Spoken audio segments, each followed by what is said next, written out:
Masih di Ekonomek bersama saya Ruli Kurniawan, di mana gelombang aksi demonstrasi yang berlangsung akhir pekan lalu selama beberapa hari mau tak mau berdampak pada perekonomian tanah air. Bursa saham dan angka rupiah kompak anjlok dibuka pada Senin pagi. Belum lagi kerugian di pasar retail yang katanya mencapai 50% pendapatan. Berikut rangkuman penelusuran saya di lokasi tempat terjadinya aksi massa kemarin.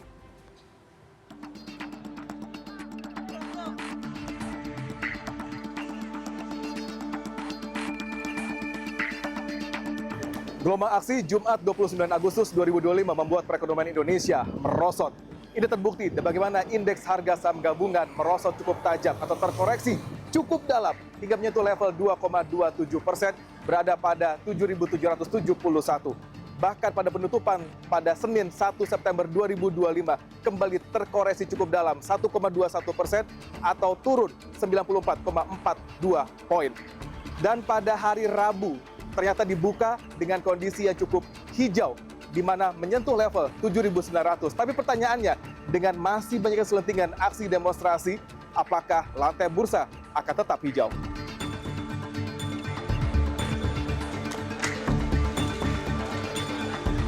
Gelombang aksi Jumat lalu juga menekan nilai tukar rupiah terhadap dolar Amerika Serikat, turun 147 poin, menyentuh level 16.499 terhadap dolar Amerika Serikat. Dan pada Rabu 3 September 2025 ini, ternyata rupiah stabil menguat akibat stimulus yang diberikan oleh Bank Indonesia.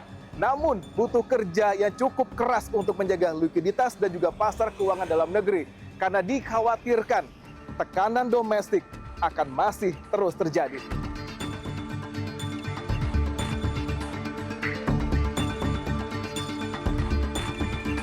Tidak hanya lantai bursa yang memerah, bahkan dari sektor real juga cukup tertekan.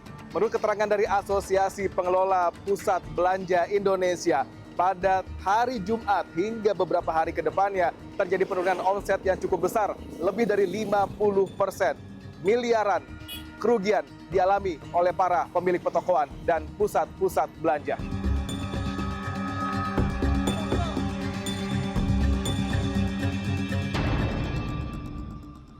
Dan langsung saja kita akan bahas persoalan ini masih bersama narasumber saya, Bang Rizal Taufikur Rahman. Dan juga kita akan undang narasumber saya berikutnya. Sudah ada Pak Alfonsus Wijaya, Ketua Umum Asosiasi Pengelola Pusat Belanja Indonesia, APPBI.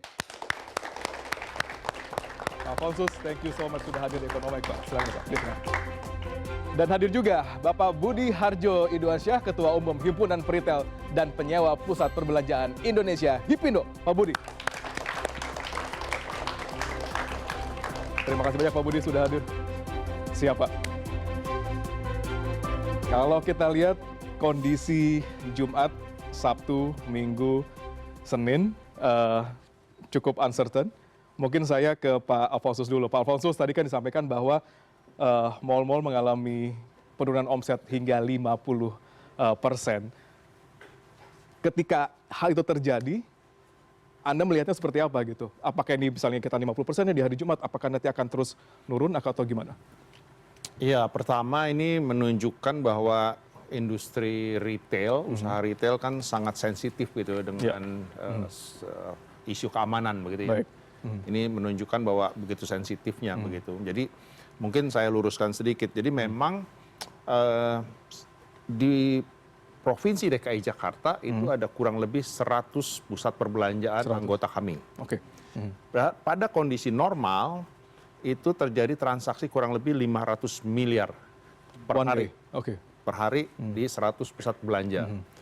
Pada saat kejadian kemarin beberapa hari ini itu terjadi penurunan sampai dengan 50%. Ya.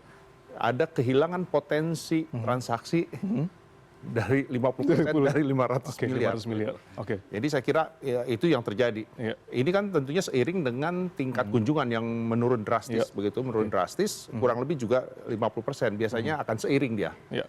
Tingkat kunjungan 50%, biasanya tingkat penjualan juga akan turun seperti kurang lebih dengan 50% begitu. Baik. Ya, jadi saya kira itu yang kita hadapi. Ya. Tetapi di satu sisi, kami ini kan salah satu fasilitas publik. Ya. Yang harus bisa memberikan pelayanan kepada masyarakat di dalam pemenuhan kebutuhan. Tapi di satu sisi ada juga faktor keamanan. Oke. Ini menjadi satu tantangan buat kami selama kemarin-kemarin ini beberapa hari. Bagaimana kami berusaha untuk tetap bisa beroperasi, tetapi di satu sisi juga ada kekhawatiran. isu keamanan yang tidak menentu begitu. Baik. Ya. Dari Google Himindo sendiri, Kilar. Dari Pak Alfonso, ada isu keamanan yang menjadi concern luar biasa di sana. Dari Himindo sendiri, sejauh ini mengumpulkan informasi dari para peritel, terus nanti di Jakarta khususnya gitu, itu seperti apa gitu? Ya sama sih, jadi memang puncaknya itu di hari Jumat itu ya, minggu lalu itu memang terjadi tiba-tiba aja gitu. Ya. Jadi tadinya masih buka toko gitu ya, kami kan nyewa tokonya Pak Alfon ini ya. Tahu-tahu beritanya berkembang sangat itu ya terjadi kekhawatiran kami terhadap para karyawan sih sebenarnya itu. Lalu cuma bedanya ini dengan yang dulu tuh ternyata kami cek mal-mal yang di luar pusat itu masih beroperasi sih. Artinya masih tidak terlalu ada pengaruh atau kekhawatiran, hanya di ring merah itu aja yang memang sangat gawat waktu itu. Baik. Kalau dari Bang Rijal sendiri melihatnya gitu ya, dari kondisi tersebut gitu, ada kekhawatiran dari APBI terkait dengan security, dari Hippido juga seperti itu. Kalau dari pasar sendiri gitu, Bang Rijal melihatnya seperti apa gitu? Tadi sektornya sudah disampaikan gitu. Kalau dari gini, kalau market di perdagangan ya, sektor perdagangan kan memang mau tidak mau akan tutup gitu ya. Karena sensitivitas dan security keamanan gitu. Dan yang paling ini lagi tidak hanya di sektor itu ya, perdagangan, tapi transportasi lumpuh. Distribusi logistik. Betul, logistiknya lumpuh gitu ya, dan itu mempengaruhi terhadap kinerja dari sektor itu. Tapi kalau kemudian bicara market di sektor keuangan, ya kan langsung amblas. Dan tentu sentimen market ya terhadap tanggal 25-30 itu memang sangat sensitif ya, karena kalau bicara investasi, bicara saham gitu ya, atau di pasar falas gitu kan, itu kan sangat sensitif gitu, dan tertekan, dan ternyata kan IHSG juga turun saat itu. Dan bagaimana kemudian untuk memperbaiki ini ya alhamdulillah nih ya, sekarang kan sudah mulai ramai ya, kemudian juga tensinya turun, bahkan sudah mulai tadi ya lihat udah mulai macet nih di jalan ya. Ini menunjukkan apa? Ini menarik. Ini menunjukkan bahwa sudah ada perbaikan. Dari Pak Alfonso sendiri sudah, kalau lihat dari hari Jumat, Sabtu, Minggu, Senin, sekarang sudah masuk hari Kamis, terjadi mungkin ada trust yang tumbuh di sana sehingga akhirnya mal-mal kembali ramai dan ada rasa aman yang mulai tercipta di sana atau gitu? Ya, mungkin kami adalah fasilitas publik.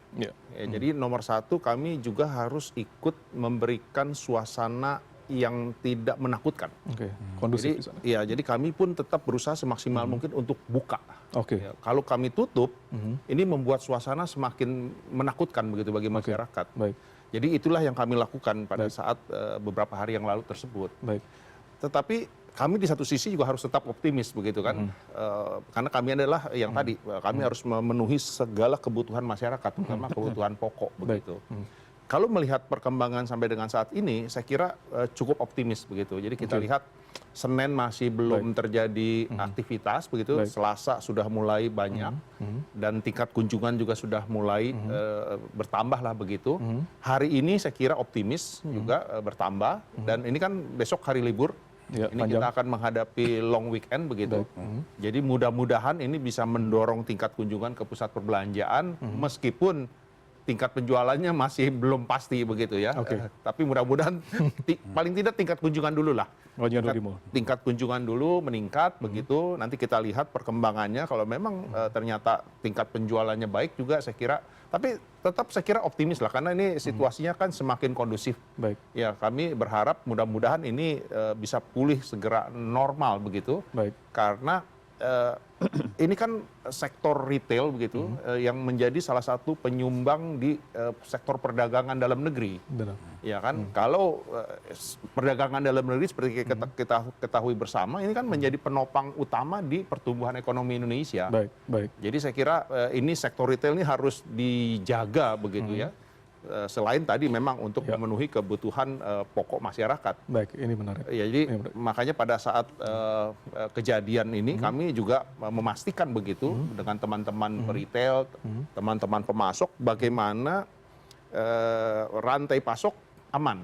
Baik. Agar pasokan kepada pusat belanja ini bisa terpenuhi begitu, terutama dari sisi bahan pokok. Baik. Itulah tantangannya.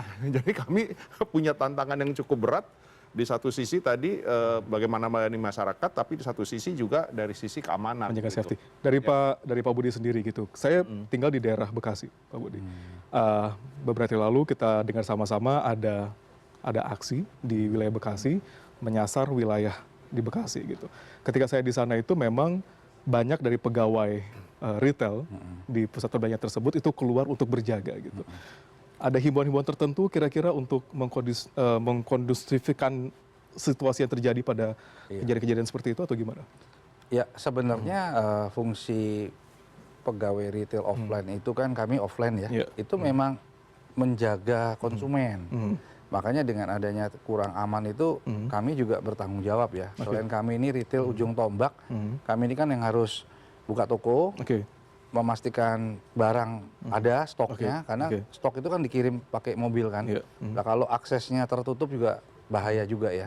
Nah makanya kami koordinasi dengan mall, dengan pemasok, termasuk kami juga itu mungkin inisiatif daripada pusat belanja dengan pihak keamanan dan juga dengan mungkin warga lah ya, dan termasuk juga kami punya karyawan, karena itu adalah tempat pekerjaan mereka.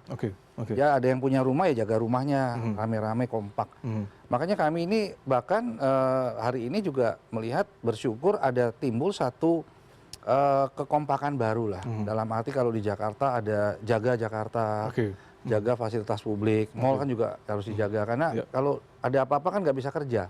Kalau nggak bisa kerja nggak dapat pemasukan, nggak cuman usahanya, suppliernya, semuanya. Ojol, kami kan ojol juga kami suka orang pesen kan kami kirimnya nitip ojol ya. Ya ojolnya juga nggak ada kerjaan, termasuk semua pihak. Nah harapan kami ini dijaga benar, termasuk tadi bahwa mall itu memang memastikan keamanan, kita juga inisiatif gitu. Nah paling penting sekarang terakhir sih ya gini, saya hari ini paling seneng, tadi kan dibilang macet, belum pernah, hari ini seneng ada macet gitu. Kemarin agak-agak sepi terus gitu ya, banyak yang WFH. Ternyata semua. macet ada bagusnya juga ya Pak ya. Terus saya juga seneng mulai banyak, mulai ada, walaupun kemarin baru 40% ya, target nyampe. Sampai kemarin tuh retail FMB itu baru 40-50% benar, nggak nyampe target, tapi mulai ada rojali gitu. Kalau rojali datang aja yang ya, penting paling datang tidak dulu. ya. Kalau rusuh tuh nggak rojali juga nggak datang. Oke, ini menarik sebenarnya kalau Pak Budi. Pak Budi kita lihat kan sebenarnya kalau melihat kondisi sekarang ya Pak ya, kita masih uncertain gitu. Karena kekhawatiran akan adanya aksi-aksi lanjutan tuh masih terdengar gitu ya. Bahkan tetap ramai di sosial media gitu ya, di ranah ini. Sejauh ini himbauan dari pihak Hapindo sendiri untuk para retail akan seperti apa melihat kondisi saat ini? Sebenarnya kondisi saat ini itu artinya kan mencegah lebih baik ya. Jadi memang pertama menyampaikan pendapat itu kan bagian dari proses yang bagus ya. Kalau di perusahaan itu kan ada meeting kan justru ditanya ada pendapat nggak untuk perbaikan perusahaan. Nah ini semacam itu ya menurut saya. Silakan. Tapi kan nggak boleh juga menyampaikan pendapat udah selesai pulang. Yang masalahnya malam itu loh. Yang kita khawatir itu kan sampai malam-malam loh kok nggak pulang. Nah itu akhirnya kan jadi bahasanya kami ditunggangi lah ya. Nah kami sih meminta para retail tetap untuk menjaga stok, memastikan tetap buka dan koordinasi terus dengan mall, dengan Pemprov ya. Tetap juga mungkin kami juga harus memberikan diskon-diskon ya supaya gairah orang kembali lagi untuk mengejar, untuk meningkatkan orang untuk mau belanja lah ya. Ayo mulai digerakkan kembali. Termasuk kita minta turis dan pameran-pameran juga mungkin harus tetap jalan ya. Jadi nggak boleh kota itu ada di stop gitu, cancel, ditunda, itu kan memputaran ekonomi ya. Itu yang harus diputar terus ekonomi kita sampai banyak seperti itu. Pak Alfonsus, saya dengar beberapa informasi bahwa banyak event-event besar yang diadakan di pusat perbelanjaan seperti mall ini, mereka meng-hold agendanya, bahkan dimundurkan untuk batas waktu yang kita masih belum tahu sampai semuanya aman. Mempengaruhi perputaran dari retail? Ya, sebetulnya begini. Sebetulnya sekarang ini kita ada di masa low season. Sebetulnya kan setelah Ramadan, Idul Fitri, setelah libur sekolah, ini kita masuk di low season. Sebetulnya kami sedang giat-giatnya untuk bikin berbagai macam program promo belanja, event-event untuk menopang low season. Low season, oke. Ya, tapi tiba-tiba ada kejadian kondisi seperti ini. Oke, Ya, begitu. iya. Jadi, Mundurkah itu instruksi dari pihak mall sendiri iya, atau kembali lagi kami dari asosiasi meminta semua tetap berjalan normal, ya itu instruksinya.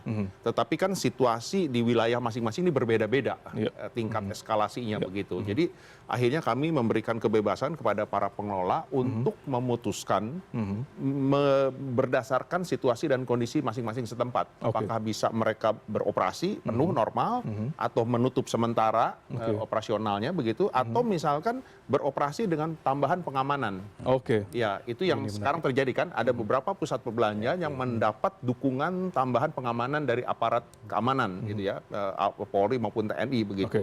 Itulah strategi yang kami lakukan begitu. Nah, terkait dengan program event-event tentunya ditunda sementara. Tetapi kalau melihat situasi sekarang cukup optimis begitu. Saya kira mulai minggu depan kalau ini semua terkendali begitu. Saya kira mulai minggu depan sudah kita normal kembali begitu. Karena kami harus mengejar tadi low season ini. Oke. Iya. Siap, menarik Pak Alfon. Ada sesuatu yang akan dikejar di low season ini, tapi kita lihat kira-kira ke depannya apakah optimisme tetap terbangun di sini dengan kondisi saat ini. Tetap di Ekonomik bersama saya Ruli Kurniawan. Stay tune.